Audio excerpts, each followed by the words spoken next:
What up, YouTube? Thanks for tuning in to another segment of the Foreign Luxuries channel.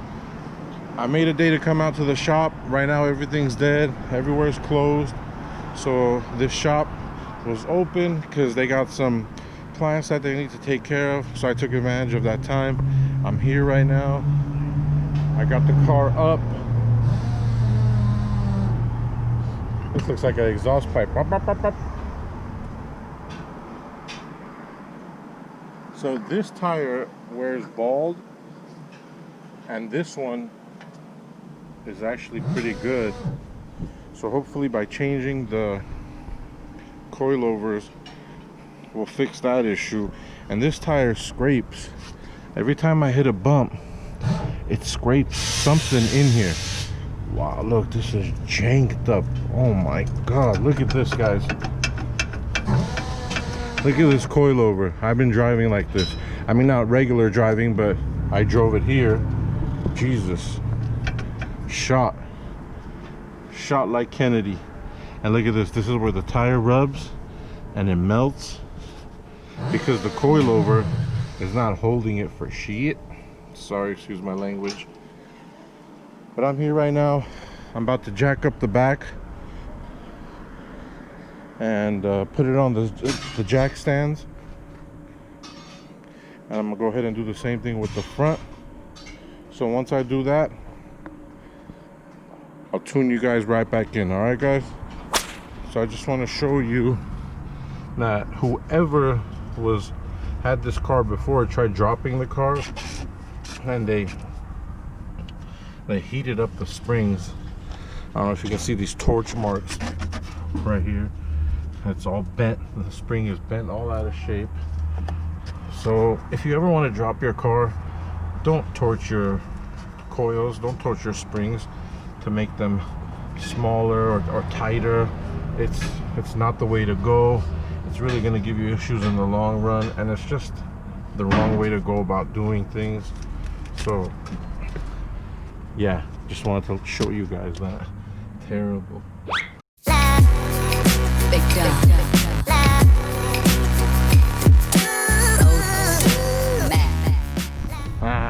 What up, guys?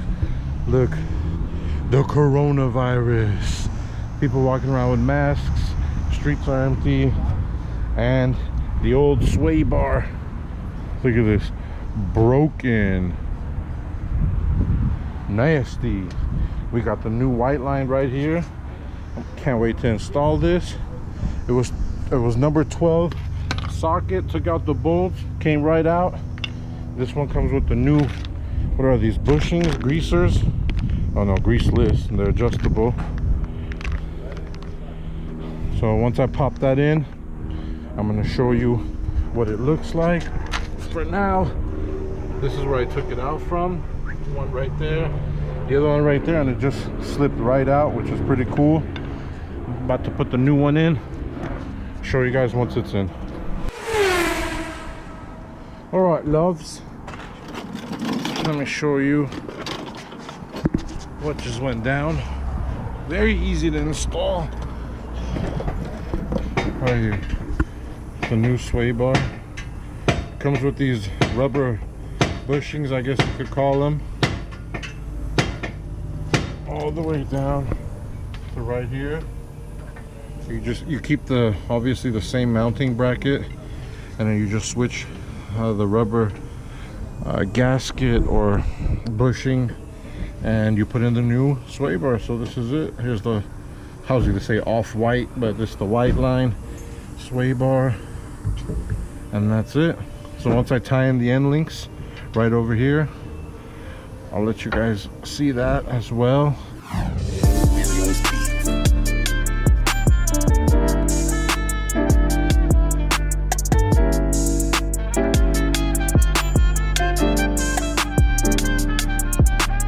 Purchase your tracks today.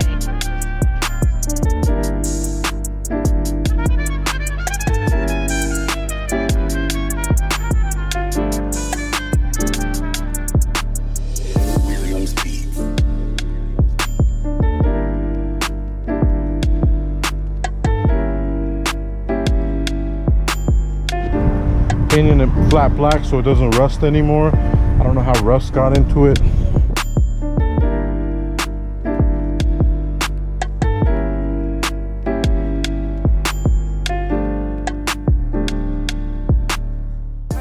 If you see the old shocks, they were like shit. Watch.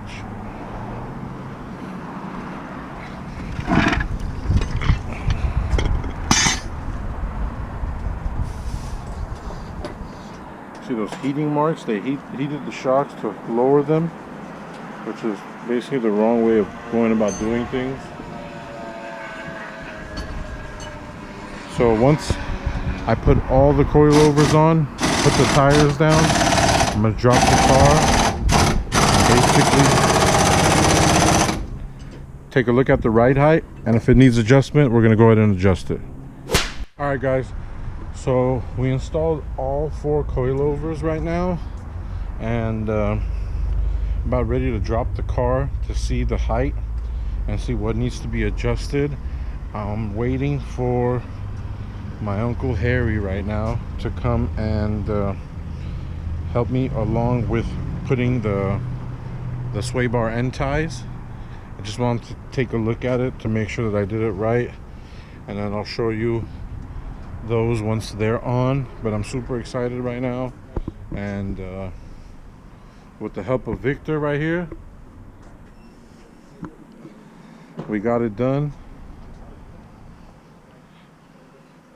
and I can't wait to see the outcome, so stay tuned. That's universe.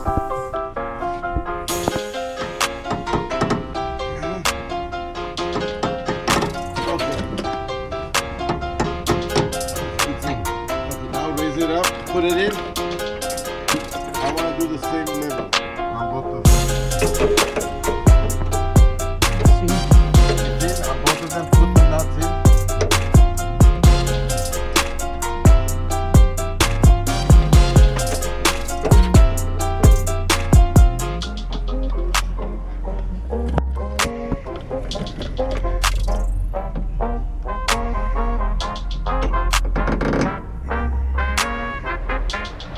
Is it in over there?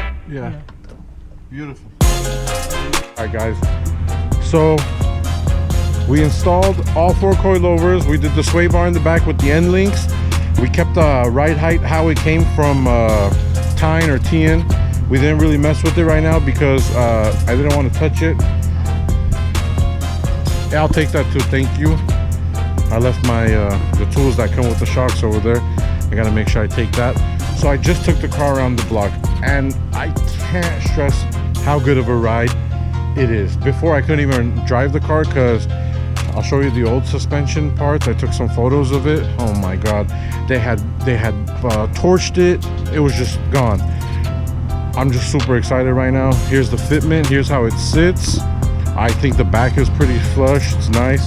The front could use a little lowering, but I'm not going to touch anything right now until I get into more in depth with the engine and all that stuff. Right now I just needed this car to be able to comfortably drive on the highway without scraping, without wobbling, and honestly it's what I want, and more. Like it's awesome. Look at this.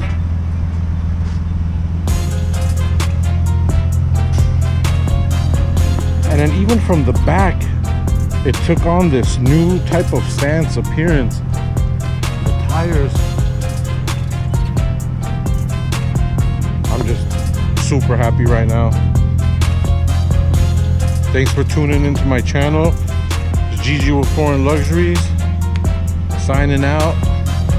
Let's see what's next. I kind of did some suspension work. I might do a little more suspension work.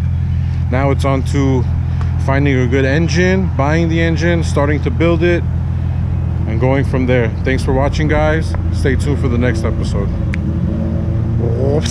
Let's go back.